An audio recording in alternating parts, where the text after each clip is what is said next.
Sziasztok! Üdvözlök mindenkit itt a Klasszik Kaszni műsorában, én Bálint vagyok, és ez itt egy 1003-as Lada.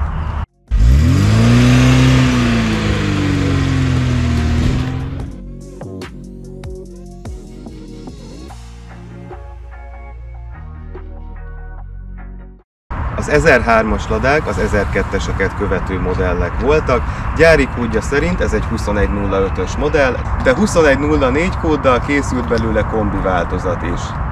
A 2105-ös Ladákat 1300 és 1500 köbcentis erőforrással is szerelték, ez egy 1.3-as változat, ami 65 lóerő leadását tette lehetővé. A Ladák szovjet autók voltak, amit ugye hazánkban a Merkur is árult, végül is fölötte már csak a Nagypolszkik és az M24-es Volgák voltak. Sziasztok! Ez az én Ladám, még 2018-ban vettem. Hogy miért is vettem?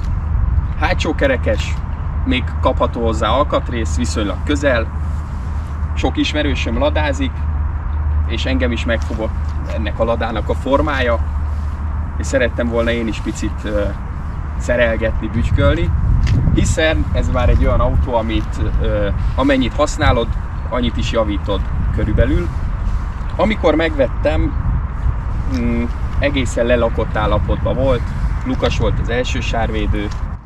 Mivel a Lada az egy olyan projekt, olyan hobbi, ami sosincs kész, ez sincsen még kész. A legnagyobb projekt, ami előttem áll, az a motorfelújítás. Szeretném majd kiszedni belőle ebben az évben a motort, szétborítani, megnézni, hogy mi van benne, milyen állapotban vannak benne az alkatrészek. Tipre igen kopott motorom van, és aztán egy szakértő segítségével felújítani és visszarakni a Ladába.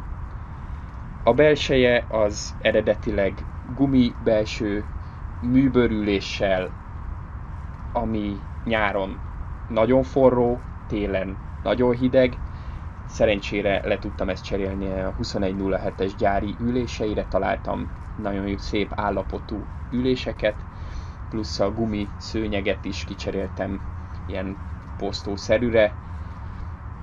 Ez egyfelől kicsit otthonosabbá teszi, szebbé teszi, ráadásul a gumiszőnyeg már olyan szinten el volt koszosodva, hogy azt kitakarítani is alig lehetett. Az autó majdnem napi használatban van, azért a boltba tejért, vagy az ilyen házközeli helyekre nem vele járok el, hiszen nem szeretném azt, hogy csak hidegen legyen használva, de nem a muskátli mellett van dísznek, hetente többször előveszem, megyek vele egy nagyobb karikát, vagy ha valami dolgom van távolabb, akkor persze, hogy ezzel megyek el, mert hatalmas élmény beleülni, kormány mögött ülni, látni, hogy az emberek utána néznek, sokan integetnek, sokan előveszik a telefonjukat és lőnek róla egy képet, és nem csak az idősek, hanem a fiatalabb korosztály is. És hatalmas élmény tényleg vezetni ezt az autót.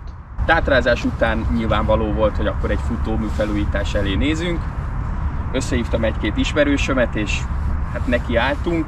Egyetlen segítségem az a Lada Biblia volt, hiszen ebbe, hát mintha egy Lego könyvet néznél, le van benne írva, hogy szed szét a futóművet, hogy rakd össze a futóművet, milyen alkatrészek is találhatóak benne, és itt szépen felfedezgettem a szovjet technika titkait. A féket is műlégtelenítettük, és azóta nem volt vele probléma. A futómű felújítás után, mivel ez nem egy olyan autó, amit csak napsütésben évente párszor veszek elő a nem létező garázsomból, ezért úgy gondoltam, hogy a kellően lelakott kasznit érdemes lenne felújítatni. Suli mellett ez viszonylag egy nehéz dolog volt. Elkezdtem hozzá dolgozni, és 2019 nyarán odaadtam a karosszéria alkatosnak, hogy parancsolj, kérlek, tegyél vele csodát. És hát ő teljesen kilakatolta az egész autót. A karosszéria felújítását azért is láttam elérkezettnek, mert hát egyik ismerősömmel elmentünk túrázni itt a környéken,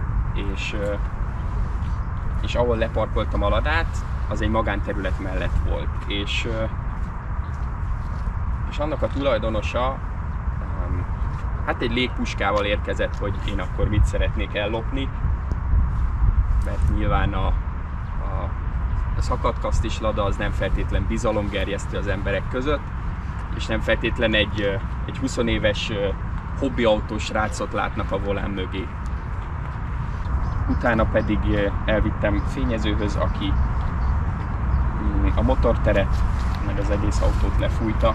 Gyárilag piros színű volt, de láttam egy egész király képet egy másik piros ladáról, és megfogott annak a színnek az árnyalata, amit oda is adtam a festékkeverőnek, viszont visszadobták nekem a labdát, mert túl kicsi volt a kép, ezért a kezembe nyomtak kb. 300 piros árnyalatot, hogy tessék fiam, válasszál magadnak. És hát nem keveset balboztam ott a festékkeverő előtt. Amikor a fényező elkészült az első elemmel, elküldte nekem a fényképet róla, és hát a fényképen kellően rózsaszínesnek tűnt az az elem.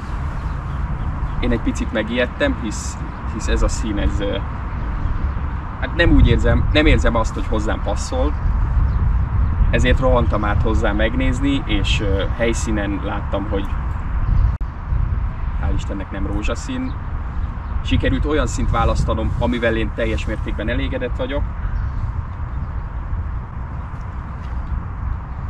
Ami extra volt nekem, legalábbis, hogy nyilván úgy vállalták el, hogy én szétszedem otthon a kocsit, kiszedem belőle az ablakokat, az ajtókat szétrámolom.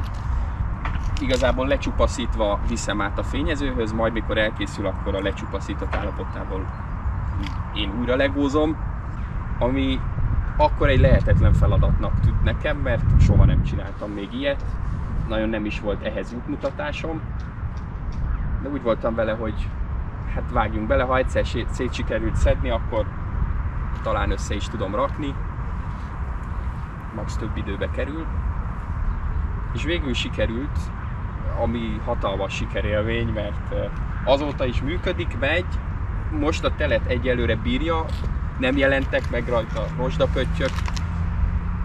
Ami a negatív oldal ennek a dolognak, hogy most, hogy lefényeztettem, minden apró kicsi karcot észreveszek rajta, ami borzasztóan idegesítő és irritáló.